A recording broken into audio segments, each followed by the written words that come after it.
Hello students. Basically this is the last topic related to the deadlock.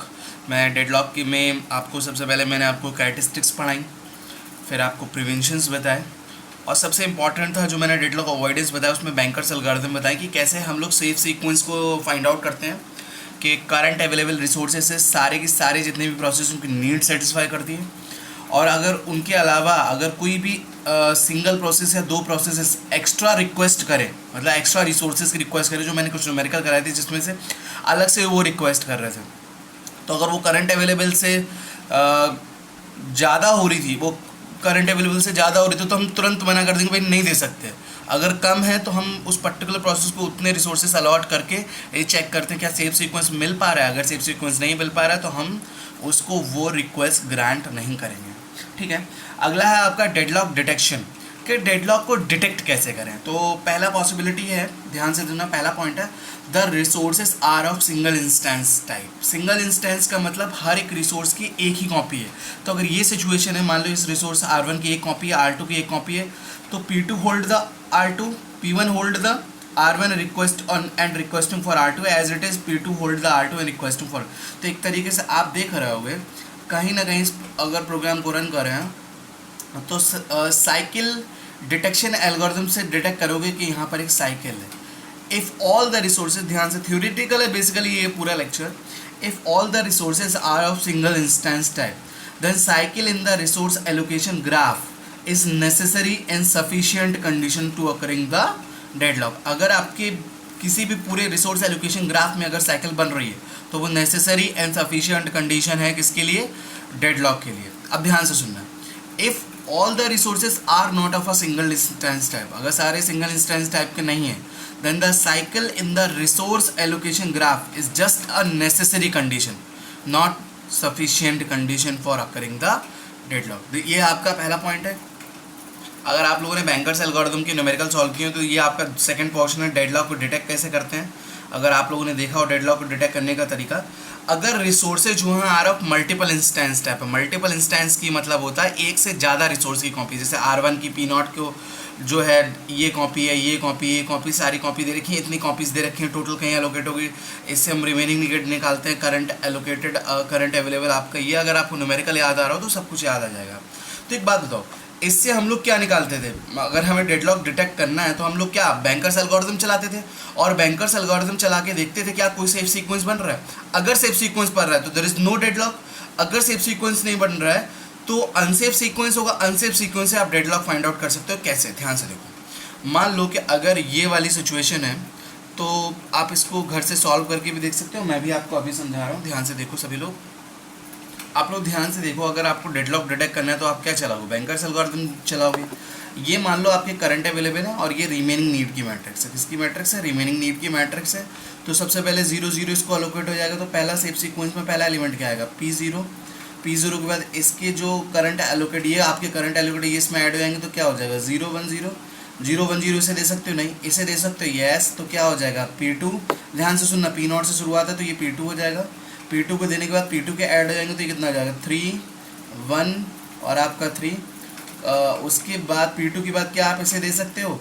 Yes, मैं दे सकता हूँ। तो ये भी ऐड कर लो, 5 2 और ये क्या हो जाएगा आपका? 4। तो नेक्स्ट क्या सीक्वेंस है? P3। उसके बाद ये दे सकते हो?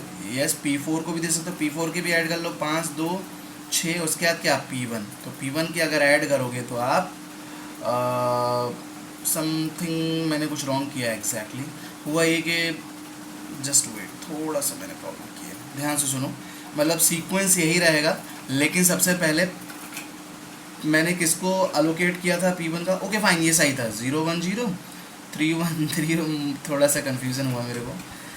5 2 6, ठीक है, एकदम सही है ये, 5 2 6, ठीक है। अब ध्यान से सुनो, P4 के बाद मैं P0 को अलोकेट कर चुका हूँ, ठीक है, P2 को एलोकेट कर चुका हूँ, P3 को एलोकेट कर चुका हूँ, P4 को एलोकेट कर चुका हूँ, P0 को एलोकेट कर चुका हूँ। तो कौन रह गया? P1। P1 का क्या है? 2 0 2 0 जोड़ के देखो तो ये हो जाएगा 7 और ये हो जाएगा 2 और 6। कहीं ना कहीं आपका सेफ सीक्वेंस अगर ध्यान दो तो सेफ सीक्वेंस मिल रहा है। मेरा कहने का मतलब सिंपल सा ये है कि अगर आपको सेफ सीक्वेंस मिल रहा है तो there is no deadlock.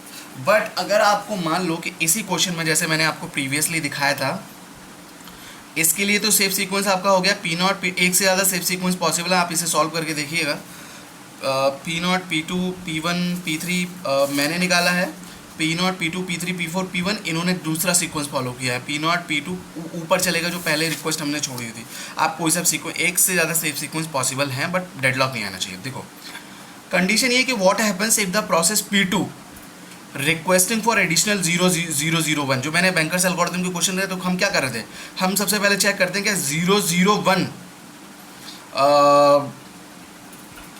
Current available से ज़्यादा है तो नॉट ग्रांटेड, ये साफ पता चल रहा है।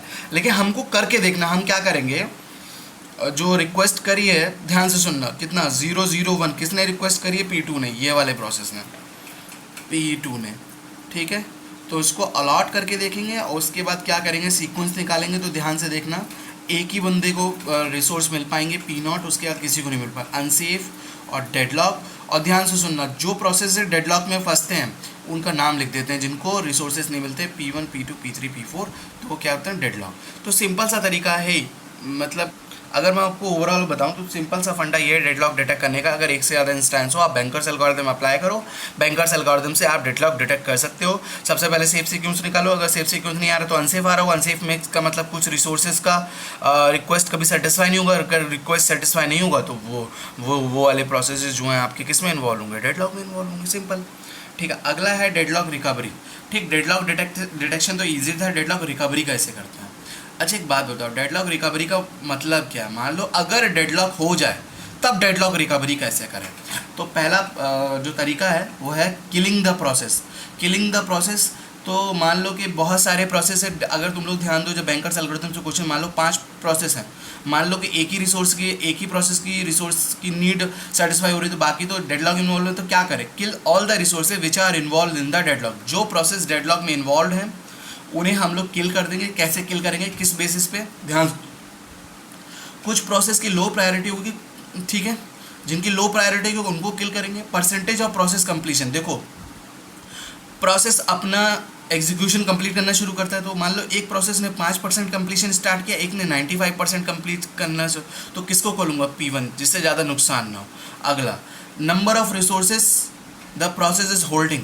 जिस प्रोसेस ने, एक प्रोसेस मान लो 2 रिसोर्स होल्ड करके बैठा है और एक प्रोसेस जो है 20 रिसोर्स होल्ड करके बैठा हुआ, तो किस रिसोर्स को मैं किल करूँगा। ऑब्वियस याद है, जिसने ज़्यादा रिसोर्स होल्ड कर रखे होंगे भाई, जिसने ज़्यादा चीज़ें ऑक्यूपाइड कर रखी, मैं उसे जो है किल कर दूंगा, तो प्रॉब्लम नहीं है। अगला, the resources, number of resources the process requesting.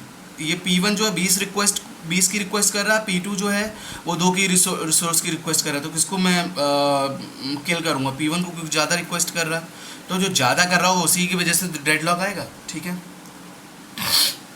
और अगला तरीका है resource preemption.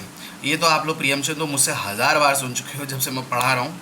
The resources will be preempted from the process which are involve in the deadlock. जैसे कुछ प्रोसेस मान लो डेडलॉक में फंस जाते हैं तो उनको फोर्सफुली हम प्रीएम्प्ट कर देंगे, वहाँ से निकाल लेंगे, and that preempted resources will be allocated to other process. मतलब जो डेडलॉक में फंसे हैं उन प्रोसेसेस को क्या करेंगे, जो रिसोर्सेज मान लो हमने देखो ध्यान से सुनना, मान लो कि मैं एक प्रोसेस हूँ, मैंने किसी रिसोर्स को होल्ड कर रखा हूँ, मैं डेडलॉक में फंस गया, तो मेरे रिसोर्सेज को मुझसे छीन के किसी और को अलॉट कर दिया जाएगा, जिसे बोलते हैं resource preemption. That preempted resources will be allocated to other process so that there is a possibility of recovering the system from the deadlock, so that हम लोग रिकवर कर पाएँ। If the resources preemption is followed to recover the system from the deadlock then it may be possible process going to the starvation. कभी कभी पता क्या होता है कि हम एक प्रोसेस से उसके रिसोर्सेज छीन लेते हैं क्योंकि वो डेडलॉक में फंसा है, तो उस बेचारे की जो थोड़ी बहुत काम हो गया तो वो भी कभी नहीं होगा, तो हो सकता है वो स्टारवेशन में फंस जाए। स्टारवेशन मतलब भुखमरी, भुखमरी मतलब कभी जीवन में उसकी नीड सेटिस्फाई ना हो तो स्टारवेशन। तो ऐसे एक और एल्गोरिथम होती है जिसे ऑस्ट्रिच एल्गोरिथम बोलते हैं। ऑस्ट्रिच एल्गोरिथम से हम लोग डेडलॉक अवॉइड कर सकते हैं। आप लोग खुद से डिटेल में ऑस्ट्रिच एल्गोरिथम पढ़ सकते हैं। तो आज के जो लेक्चर का मेन मोटिव था वो था आपका डेडलॉक डिटेक्शन और deadlock recovery. Deadlock detection simple, अगर सिंगल इंस्टेंस हो किसी का तो डेफिनेटली डेडलॉक होने वाला है, डबल इंस्टेंस हो तो बैंकर्स एल्गोरिथम डेडलॉक डिटेक्ट करेंगे, डेडलॉक रिकवरी में किलिंग द प्रोसेस कर देंगे या फिर रिसोर्सेज को प्रीएम्प्ट कर देंगे उन प्रोसेसेस से जो डेडलॉक में फंस गए हैं। Thank you.